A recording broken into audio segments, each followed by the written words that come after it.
Good morning, everybody. Good morning,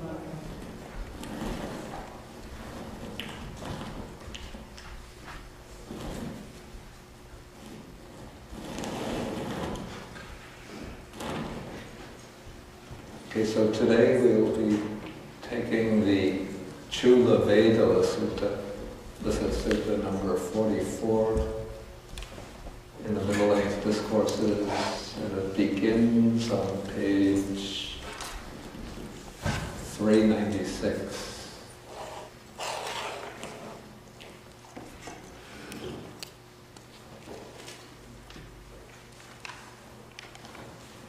So the sutta is called in Pali the Cula-vedalla Sutta.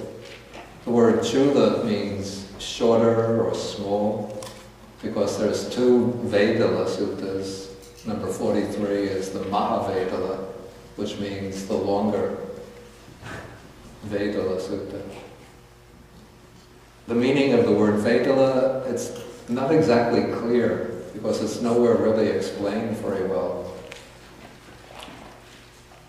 But both of the Vedalla suttas take place as a sequence of questions and answers between two disciples, rather than between the Buddha and somebody who's interrogating him. And so it seems to be a kind of series of almost miscellaneous questions and answers, and usually they touch on quite deep and rather technical issues in the Dharma. Okay, so this shorter series of questions and answers, it actually features a bhikkhuni as the chief responder, or as actually the only responder. Yeah, her name is Dhammadina, and she was declared amongst all of the nuns, she was declared to be the nun who was the foremost in expounding the Dharma. And so she must have given many other discourses which are not recorded and not preserved. If she's called the foremost of expounders, then she must have spoken many times. But this short, vague questions and answers sutta has come down as sort of the testament or testimony to her appointment in that position. And then the person that is speaking to her is a lay follower, a layman, whose name is Visakha. And the commentary gives a little background story, and it explains that Visakha had actually been the husband of Dhammadina before Dhammadina became a nun, when they were living the household life.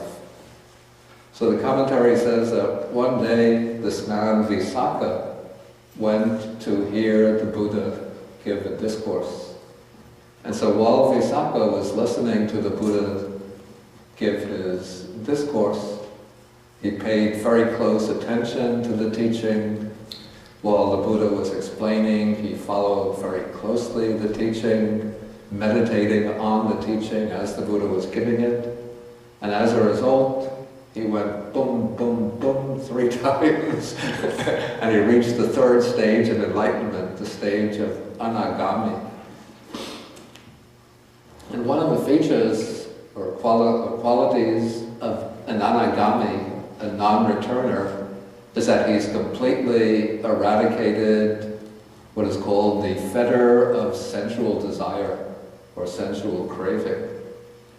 And so after the discourse, he went back home, and he seemed very, very peaceful, but he kept some distance from his wife, Dhammadina, and he seemed very calm and peaceful, but also quite cool. He didn't show the usual signs of affection towards his wife. And so she asked him, "Is anything wrong? Did I do anything to trouble you, to disturb you, to make you angry or unhappy?" And then Visakha said, "No, you've always been the very perfect wife, but there's this wandering teacher who's been teaching in the bamboo grove, and I went to listen to him speak. They call him the Buddha, the Enlightened One. And as I was listening to his teaching, I reached such a stage of attainment that I'm completely rid of all sensual desire. So then he said that if you want, I'll just give you your share of the family wealth, and you can go off and marry again, or you can continue to live with me in the house. We'll just live together as brother and sister, whatever you want. And then Dhammadina asked whether the Buddha had women ordained disciples. And then Visakha said, yes, there are both bhikkhus and bhikkhunis. And so then Dhammadina said, is it possible for me to become a bhikkhuni? And then Visakha said, it seems so, but you have to go and ask yourself. And then she asked, if I wanted to become a bhikkhuni, would you give me permission? And he said, I'd be delighted to let you become ordained as a bhikkhuni. And so she went herself, she went to the bamboo grove, she asked the Buddha for permission to become a nun, the Buddha gave her permission, and then she got ordained as a bhikkhuni. I don't know why Visakha didn't. It would make sense. Now he's free, so he could have become ordained as a bhikkhu. I don't know why that didn't happen. Maybe he had some obligations to his parents. The commentary doesn't say anything about them having children, but if they had children, one would think that the mother should take the responsibility for bringing them up. So I don't know, but he remained as a householder, but she got ordained as a bhikkhuni, and then she went off after her ordination to practice meditation very diligently, and before long she attained arhatship. Then when she came back to stay at the bamboo grove, then her former husband, Visakha, sort of wanted to find out how far she's gone in her spiritual development. And so he thought of this, some very questions touching on some very deep, difficult matters in the Dhamma. And so he wanted to test her by asking her these questions. Okay, so now the sutta opens when the lay follower Visakha goes to the bhikkhuni Dhammadina. And now since he is a layperson, she is a bhikkhuni, so he pays homage to her. And then he sits down on the side, and then he starts to ask his questions. Okay, so now we're on page 396, and first question he asks, he calls her Aya, which means something like venerable lady. And then he uses a word in Pali. It's very difficult to translate exactly into English to find a satisfactory rendering. But the word is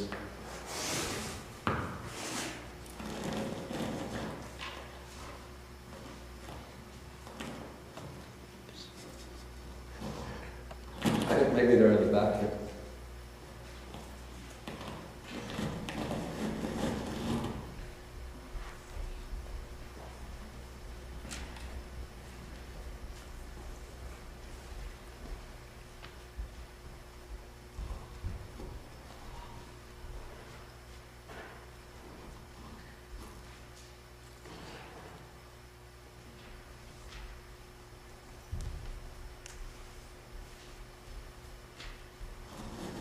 Oh, you have them? Okay. Where was it? I have not tested yet, but it's judging from the smell that it's not dry.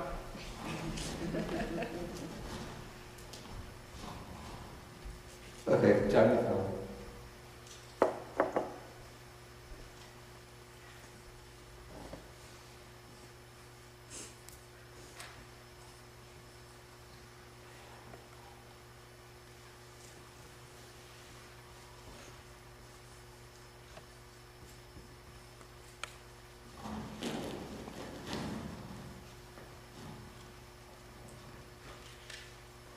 Even though it's a foreign word or a Pali word, but it's a word which, in a sense you could say, touches on the most sensitive aspect of our existence.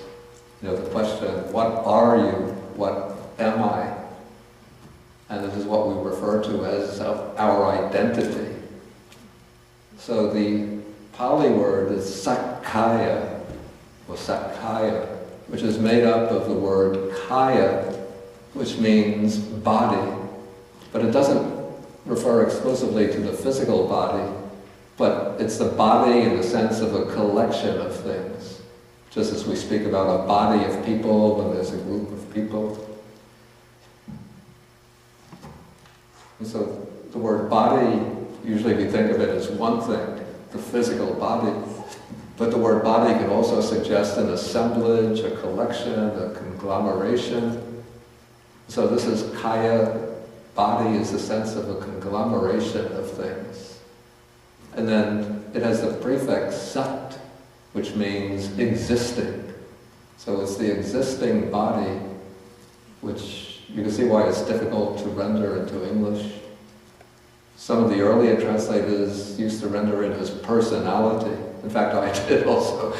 But personality usually suggests something like one's character, one's group of character traits. But that's not really the meaning of Sakaya. Sakaya is the existing totality of what is a person. So here we use identity. What is your identity? And so the Buddha used this term very often, or quite often in his teaching, to indicate what is a person, or more broadly, what is a living being, a sentient being. And so Visakha is trying to test Dhammadina to see how well she understands this important philosophical issue. So then Dhammadina explains these 5 aggregates affected by clinging or subject to clinging are called identity by the Blessed One. That is, there's the material form. First I'll read, then I'll go through and explain. That is, the material form aggregate subject to clinging, the feeling aggregate subject to clinging, the perception aggregate subject to clinging, the formations aggregate subject to clinging, and the consciousness aggregate subject to clinging. These 5 aggregates affected by clinging or subject to clinging are called identity by the Blessed One. Okay, so when we think about ourselves, about our identity, we usually take ourselves to be what we call a self, to have some kind of solid, substantial, enduring, permanent, real identity. And according to the Buddha, this is like the fundamental delusion, or fundamental mistake in our way of thinking. And so the Buddha looks at the living being, the sentient being, and analyzes the living being into, let's say, 5 types of,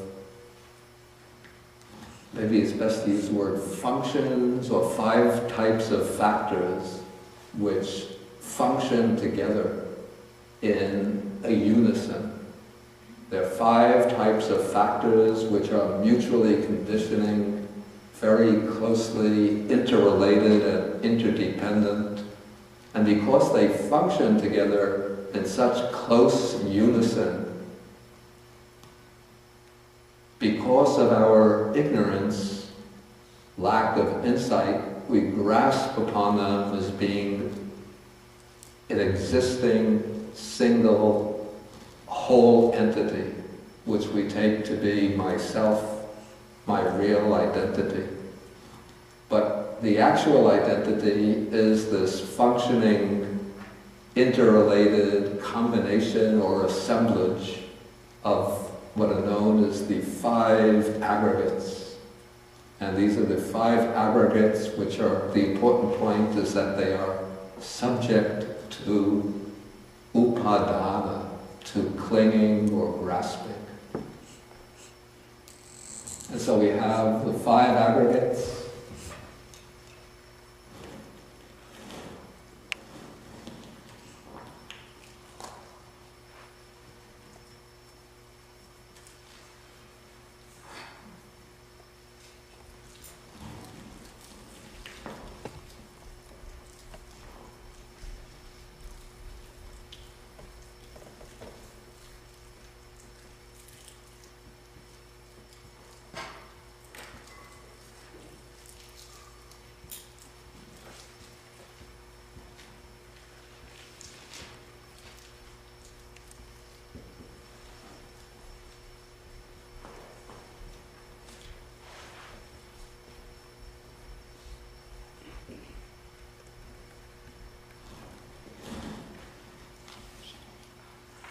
I use the Pali words so you can get familiar with them, but I want to explain them.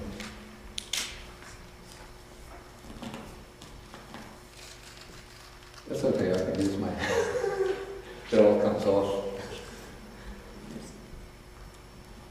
Okay, so of course the most obvious factor in our identity, the one that's immediately visible, is material form, what we call the body. But when we look deeply into the body, I know some of you have been with me for years, so you've gone through this again and again, but it doesn't hurt to repeat it. Okay, so what we call the body, it's actually, when the Buddha looks deeply into the nature of the body, he finds it to be a combination of the four material elements. So we have the earth element, which is the property of hardness or solidity. The water element, which is the property of liquidity, fluidity. And it's also said to have the function of cohesion, of binding together the particles of the earth element so that they don't scatter. Then there's the heat element, so we can experience in our own body that our body is always at some temperature, normally 98.6. If one gets a fever, we say the fire element or heat element escalates, and so we get the fever. And then there's the air element or wind element, that we see most obviously in and out breathing. But when we breathe in, then the blood absorbs the oxygen gets distributed to all of the cells of the body. The carbon dioxide, which is also part of the air element, gets expelled from the body at exhalation. And so we have these four primary elements that make up the aggregate of form. And then there are different types of secondary material formations that make up the aggregate of form. The most important of these are the matter that makes up the 5 sense faculties. So according to the Buddha's teaching, we have 5 physical sense faculties. Usually we identify them as the sense organs, the eye, ear, nose, tongue, and body. But it's not the actual sense organ that is the sense faculty, but it's rather within the sense organ there is a special type of matter that is sensitive to the corresponding type of sense object. For example, within the physical eye, there's a subtle type of matter which is sensitive to color, light, shape. Maybe in terms of modern physiology, you could identify that with the cones and rods. If we have any medical doctors, please correct me. Any ophthalmologists here?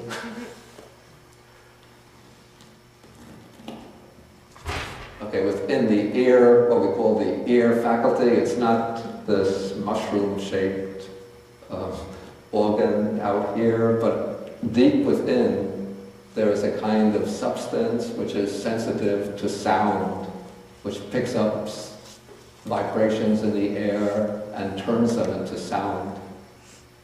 And similarly with the nose, again, it's not this little bumpy thing coming out here, but somewhere up here, maybe in this area, there's a subtle type of matter which picks up different types of gases and then turns them into odors.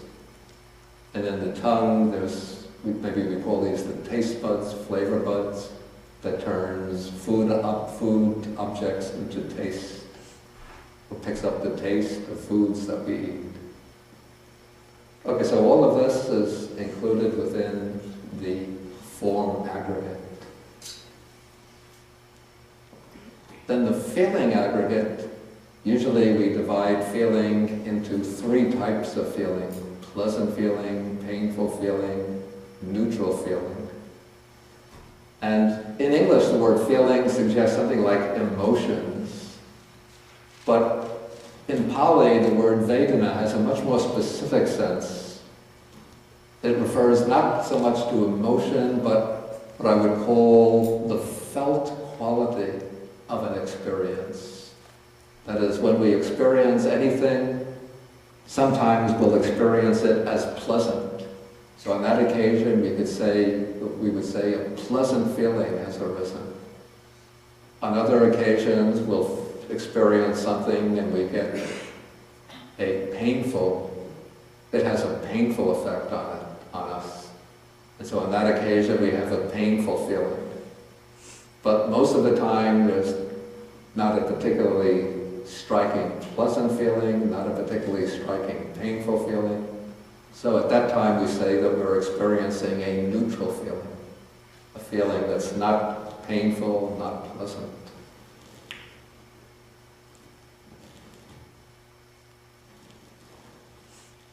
Okay, and then feeling arises through all 6 of the senses. So through the eye, we can have pleasant feeling, painful feeling, neutral feeling. Through the ear, through the nose, through the tongue, through the body, and with our thoughts in the mind. I can think of something pleasant, maybe a nice beach scene in the Bahamas,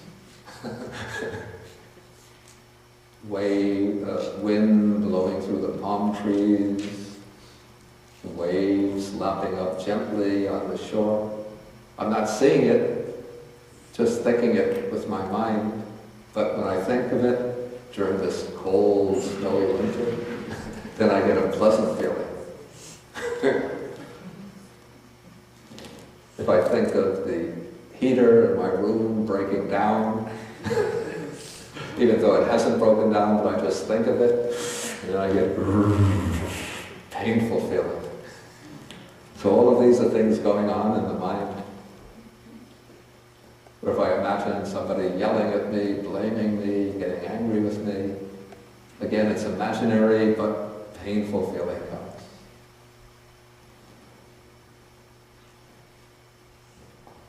Okay, so this is the feeling aggregate, all of these, this input of pleasure, pain, and neutral feelings. Then there is the perception aggregate. So what is the specific function of perception?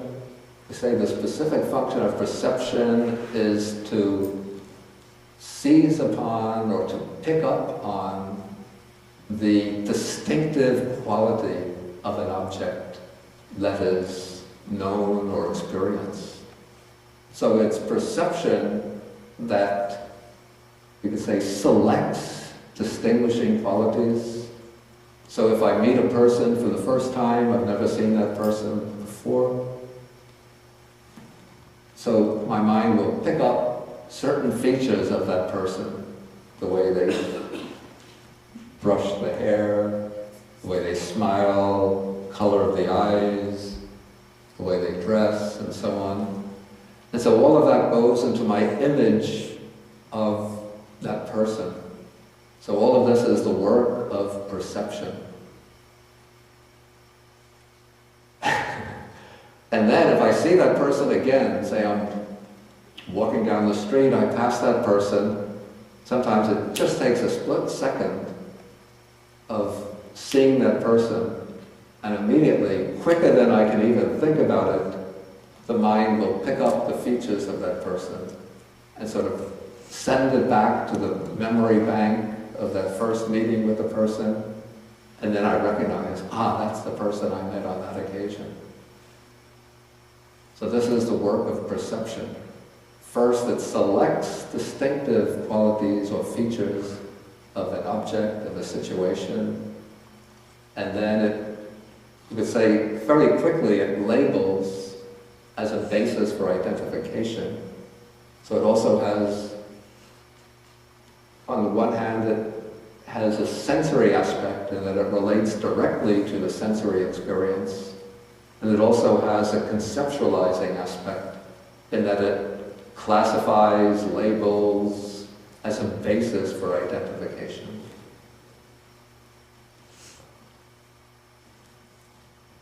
And then we have 6 types of perception, again based on the 6 senses. So there's perception of forms, perception of sounds, odors, tastes, felt sensations, and perception of ideas.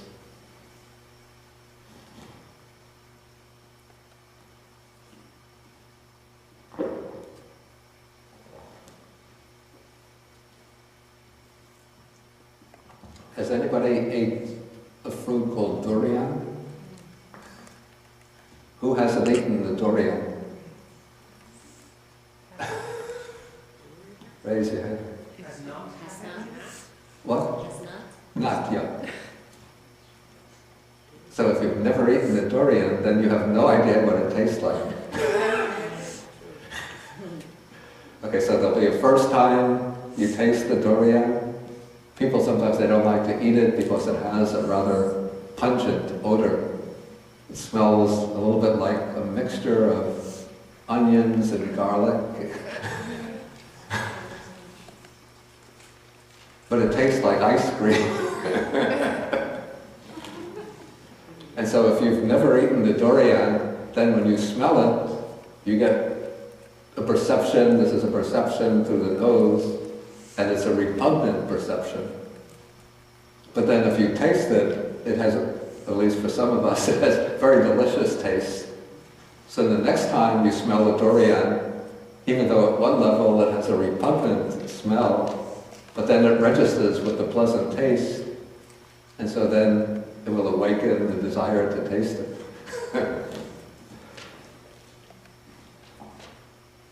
Okay, the 4th aggregate is called, it's a very vague term, the sankhara khandha, which means the aggregate of, the word sankhara can have many meanings, but here it has the meaning of especially volitional activities, that is, states of volition, intention, purpose that arise in the mind and that motivate action. Sometimes they'll motivate bodily action or verbal action, but sometimes they'll just take the form of an evaluation of a situation and some kind of intention with regard to that situation. And so the Buddhist texts use the sankhara aggregate, something like an umbrella term, or it's a kind of big, all-inclusive category to put all the mental factors that don't fit into the other aggregates. So things like greed, hatred, delusion get put into the aggregate of formations. Also the good qualities like generosity, loving kindness, wisdom get put into the aggregate of the mental formations. But the primary factor in the aggregate of formations is volition or intention. The Pali word is cetana.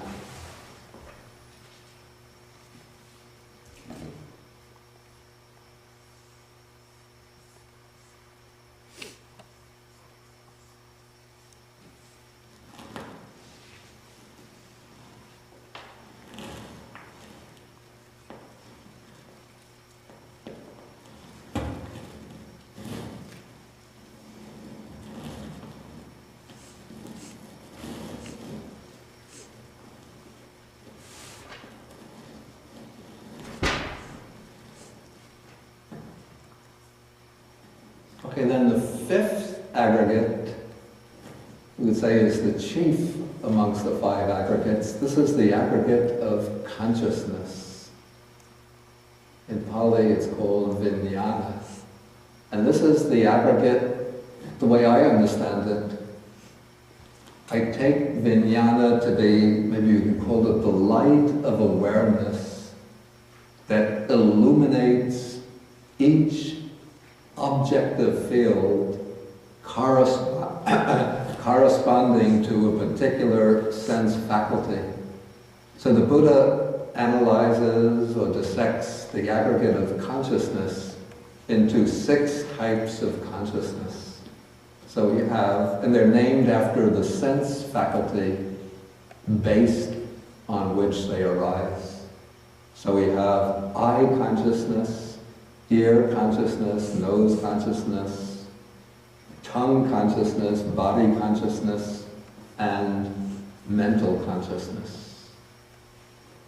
Now, to exemplify my meaning, the way I understand eye consciousness is the type of consciousness that arises based on the eye, and it sort of lights up the whole field of visible forms.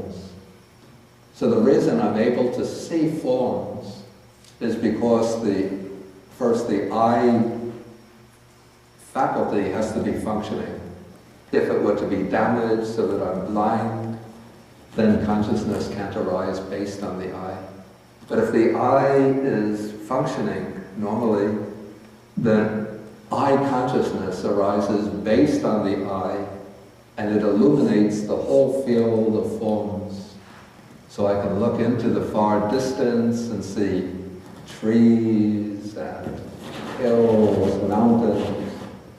In the far distance, I can look up close and I can see this cup or this pen. I look out and I see all of the people in the class. So all of this field of visual perception is possible because eye consciousness illuminates that field. And then it's perception that picks out the particular features in the visible field as a kind of basis for identification. Then ear consciousness, we could say, illuminates, mixing metaphors, it opens up the whole field of sounds so that I can hear sounds in the distance. If a dog is barking, I can hear it. I can hear the echoing of my own voice. If I turn on the radio, I can hear the radio. Everything becomes possible, hearing of any kind of sound through the ear, because of the ear consciousness. And that's the case with the other 3 types of sense consciousness: nose consciousness, tongue consciousness, body consciousness. But then there's the mind consciousness or mental consciousness, which, the way I see it, it has 2 main functions. One is that the mental consciousness illuminates, let's say the mental consciousness can extend to the objects of all of the other senses, that the mental consciousness is not trapped and confined to its one exclusive type of object, but the mental consciousness can extend to visible objects, to sounds, to taken odors, scents, taste, and so on. So if I have 2 shades of brown, it's the visual consciousness which takes them in, but it's the mental consciousness which relates these 2 shades of brown. In fact, it's even mental consciousness which enables me to know even one object as being brown. The eye consciousness just brings in the color, but the eye consciousness is like a camera. With the camera you can take many pictures, but you ask the camera, what pictures did you take today? It doesn't know anything. You press the memory button on the camera and it'll bring back the pictures that you took. But it doesn't know anything, it just brings in the images. And that is what eye consciousness does. But it's the mind consciousness which starts to make sense out of the pictures, which starts to relate things to one another and to build up a kind of scheme, a system of meanings, attributes, relationships. So that is one function of the mind consciousness. Maybe actually we should say 3 functions of the mind consciousness.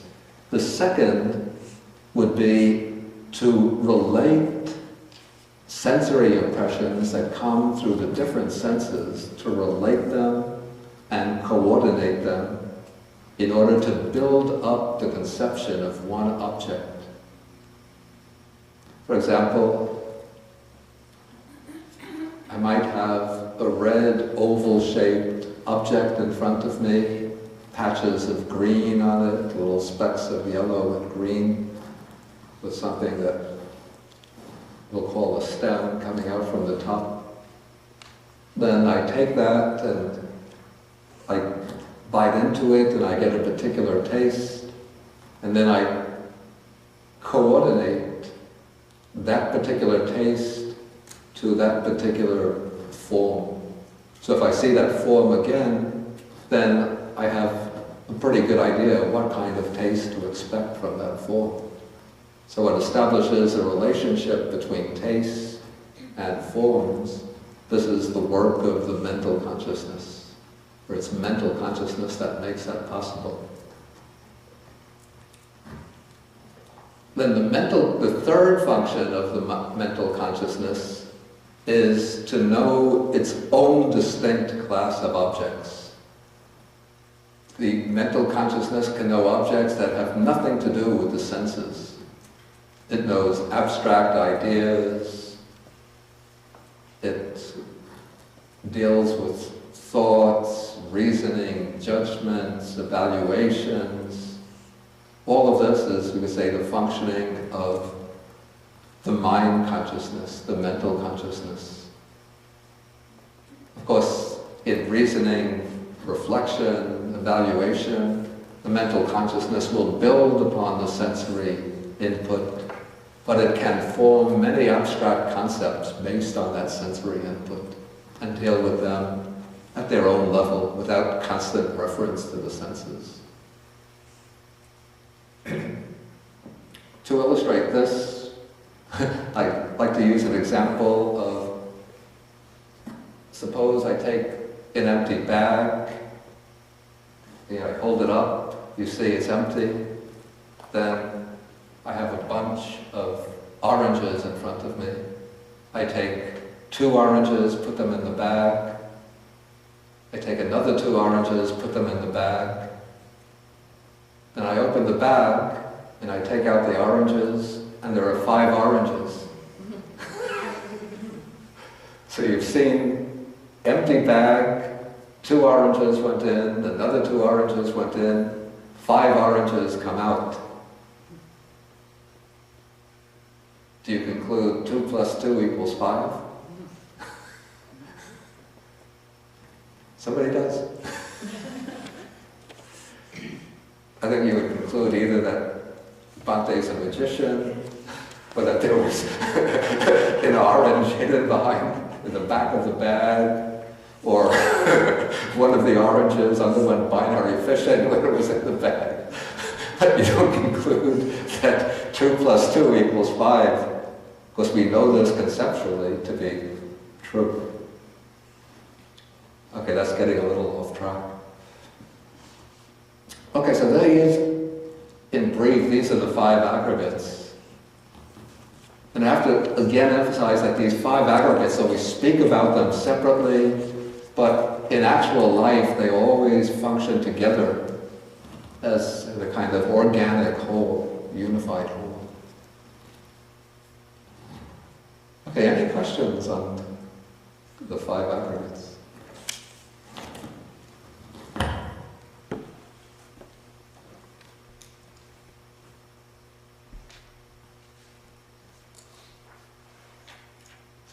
Two, three, okay.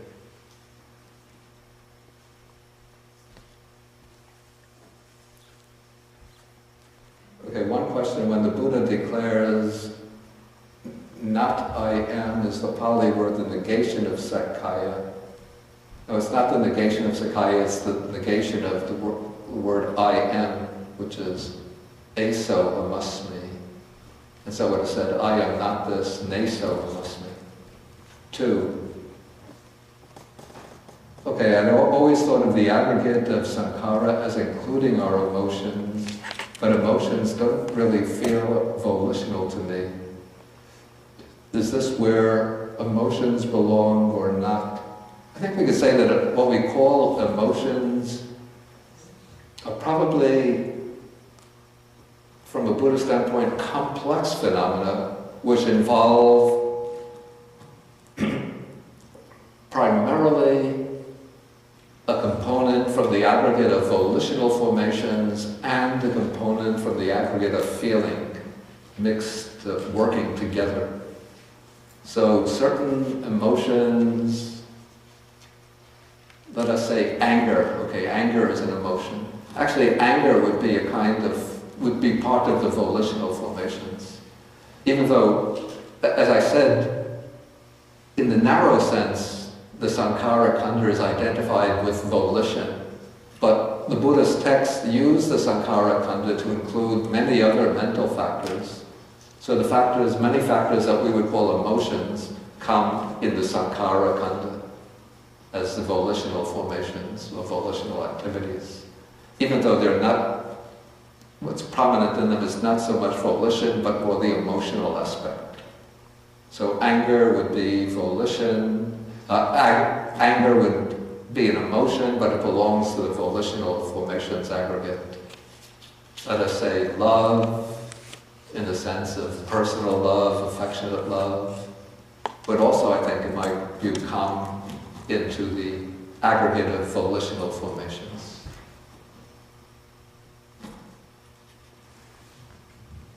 Wouldn't emotions also have to have a component of recognition, except perhaps for the feeling of the uncanny? Because otherwise, for instance, you can't experience love without having a feeling, without recognizing what you're loving. Right? So you'd have to have that too, right? It's been a long time since your 18th birthday.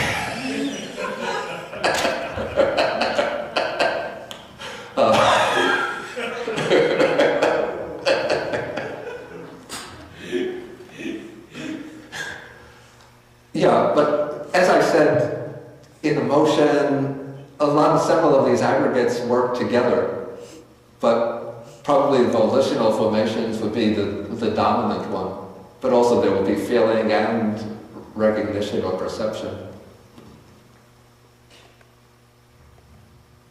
Did somebody take the microphone?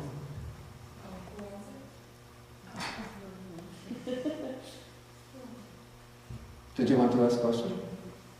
No. Oh, okay. Okay, then the third question here. Mental consciousness sounds like the mechanism for perception. I don't like to use the word mechanism because it suggests that mental processes are mechanical, which they're not. But I say that there's a very close connection between the mental consciousness and perception. Since perception is what picks up on the qualities of objects, then it's the mind consciousness, mental consciousness, that uses these qualities as a basis for classification, conceptualization, comparisons, establishing relationships. And so yes, they're very closely related.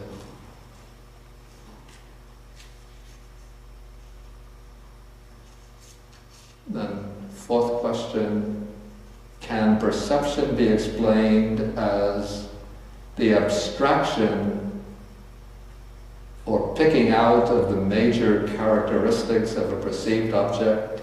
Is this how memory works?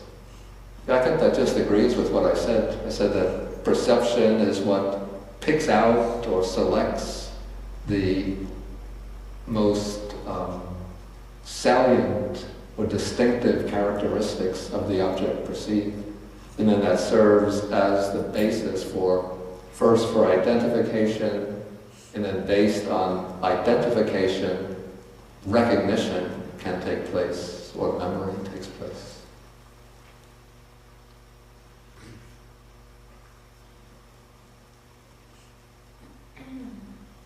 Okay, let us go on to the next question in the sutta. Okay, now one point that I want to make, very important point, and that is that the Buddha speaks of Sakaya, personal identity, as being the 5 aggregates subject to clinging. And what else does the Buddha identify with the 5 aggregates subject to clinging?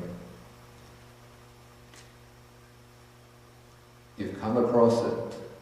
Where have you come across 5 aggregates subject to clinging before? Dukkha. Exactly. Dukkha, or the first in the formula for the 4 Noble Truths. So when the Buddha is explaining what is the noble truth of dukkha, the noble truth of suffering, then he says birth is suffering, old age, sickness, death, not to get what one wants is suffering. Then in brief, or in short, the 5 aggregates subject to clinging are dukkha. And the reason, it's not that the 5 aggregates are always painful or miserable, but because they're all impermanent, conditioned, and so they don't satisfy the desire or need for something which is unshakable, let's say an unshakable, invulnerable basis for happiness. And so they're all considered dukkha. Okay, so now in the next question, Visakha asks Dhammadina, he says, lady, it's said the origin of identity. The origin of identity. What is called the origin of identity by the Blessed One? Then Dhammadina replies, it is craving, which brings renewal of being, which is accompanied by delight and lust, which delights in this and that is craving for sensual pleasures, craving for being or craving for new existence, and craving for non-being, craving for annihilation. This is called the origin of identity by the Blessed One. So here, Visakha is asking, how is it that this compound of the 5 aggregates that makes up our identity, how does this come into being? How does this originate? And then Visakha answers that it is craving that brings it into being. But it might seem, sort of to common sense, well, craving is part of the 5 aggregates. So how can the 5 aggregates arise from craving, which is in the 5 aggregates?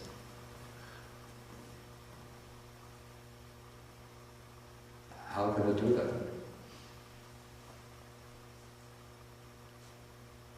Well, according to dependent origination, craving leads to clinging, or upadana, Yeah. which leads to ahabha, Yeah. becoming, which then conditions birth. Yeah. And death, and the whole kit. Okay. How do you pronounce it? Jaram, Marani? I can never... Jara, yeah, Jara is one word. Jara. Marana is... Marana. Yeah, Jara, Marana. Thank you.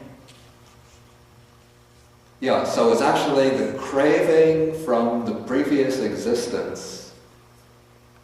Insofar as that craving still remains intact from the previous life, that craving becomes the powerful force which it's still seeking. It's seeking delight, seeking pleasure, enjoyment, And so that craving, when the old body perishes, then the stream of consciousness is still housing, is still accommodating that craving. And so that craving, together with ignorance, together with the karmic formations, builds up the next existence. It's the craving that drives the stream of consciousness into a new form of existence. In the case of a human birth, it will drive it into the mother's womb to link up with a fertilized ovum, and then that will bring the beginning of the fetal development until eventually the child is born and comes out into the world. And so this is how craving, say, constructs, builds up, fashions, fabricates, creates, originates a new existence in the future.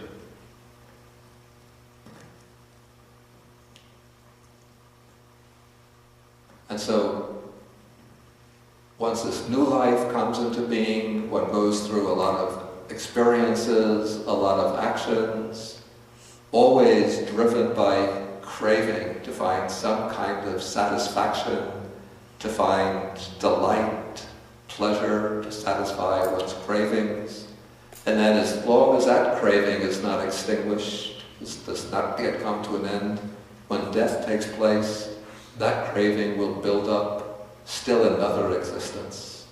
And this is how the round of birth and death keeps going from one life to the next, to the next,